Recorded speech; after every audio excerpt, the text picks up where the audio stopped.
Hi guys, it's Dr. Pam and I'm here with this week's burning question. You know, I think we talk a lot about grain-free diets in the development and its link in the development of DCM or dilatative cardiomyopathy.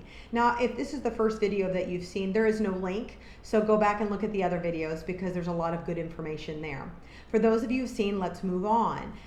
The reason I talk about this a lot is because you guys have very interesting dialogue. I get questions, I get comments, and this last week it just happened to be a comment from my friend Joan. And Joan said, you know, other Facebook groups are still blaming grains for the DCM, and I wish they would find out what's really causing this so we can end this once and for all. And that's a great idea. The problem is that's not going to happen, because in order to really address the causation, they're going to have to take a hard look at the industry and notice all of the issues within the pet food industry that creates the setup for DCM to form, okay? And so it's like what we talked about before. If you eat a bowl of total cereal every day, 3 meals a day, every day for a long period of time, and then you have kids and they do the same thing, and then they have kids and they do the same thing, through the generations, you're creating more and more deficiency. Now, people have this misconception that malnourishment is an emaciated animal or person. Malnourishment means bad nutrition. It means you are not getting the right nutrients for the function of your body. You don't have to be a skinny wastoid in order to be malnourished. You can be malnourished and have good flesh, and you can have overflesh too, because we talked about being overweight in yesterday's post as well.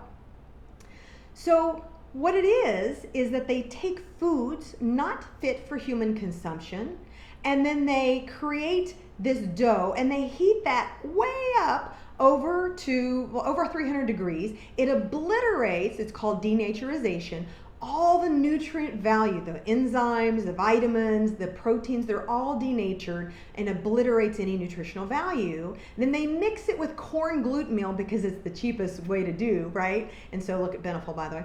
And anyway, and then they spray it with synthetic vitamins that give the body all the wrong signals. How do you expect these patients or these pets to actually find a level of health? It would be like you going to the market and never buying anything in the vegetable and fruit department, never eating produce ever. Do you think that would be healthy? And it brings me to a great study that was done long ago. It is the longest whole food nutritional trial ever, and you're never going to see it again because it would cost way too much money now.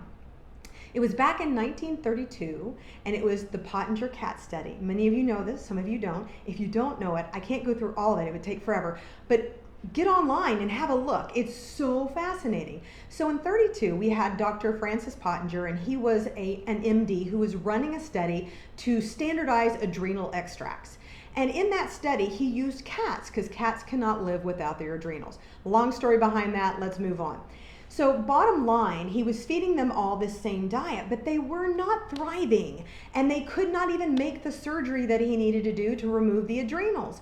So he was watching that and saying, wow, this isn't working out for me. And then he got more stray cats in his population, and he ended up getting a second food source, because if you get a different food source, you're going to have to create a different group, right? So he got a second food source. Now, the first group had a food source of cooked meat scraps, raw milk, and raw cod liver oil.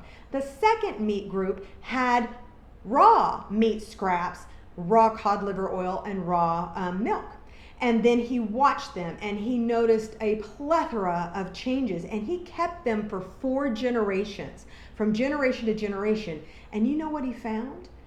The cats that were on the cooked meat group, what he termed the deficiency diet, they started having issues within the second generation. They started having low birth weight. They started having fewer in their litters. They had reproductive issues, 25% by the first generation.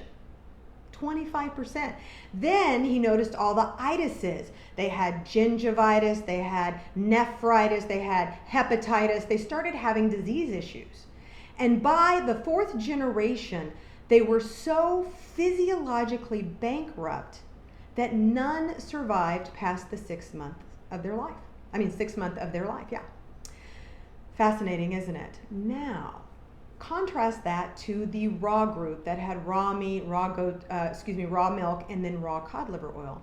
Those cats thrived. They were all homogeneous. They had the same kind of birth weight. They had the same kind of structure. They had nice, sturdy bodies. They didn't have issues. The only loss of teeth that they had was from fighting. The males would lose a canine. Whereas the other group, all the teeth would fall out. They'd have all kinds of issues in periodontitis, et cetera, et cetera. There were other things. I just can't get into it right now. So then what he did is he actually took a deficient first generation and put them on a raw food diet and observed that. There's a lot of information there.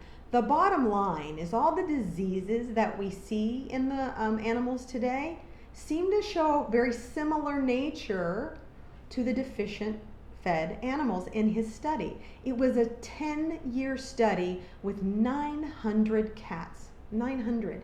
It wasn't a small study that you see before they release these diets on the market. The big 5 dogs have to be in your study in order to test this particular diet out.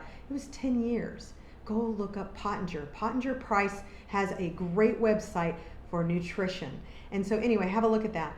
My point of the matter is that the reason I'm asking you to look for more and the reason I'm asking you to move forward is because you're here listening. You know there's something wrong.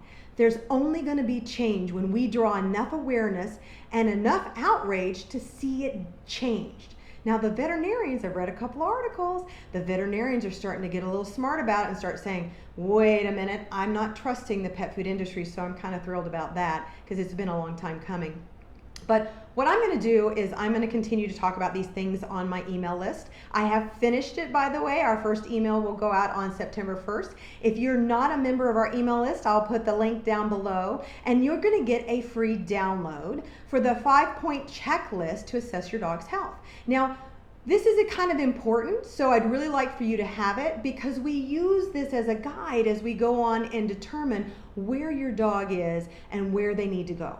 So scroll down, grab that. If you have any other questions or comments, scroll down and write them up. I'd love to hear from you. You guys have a great day. Bye.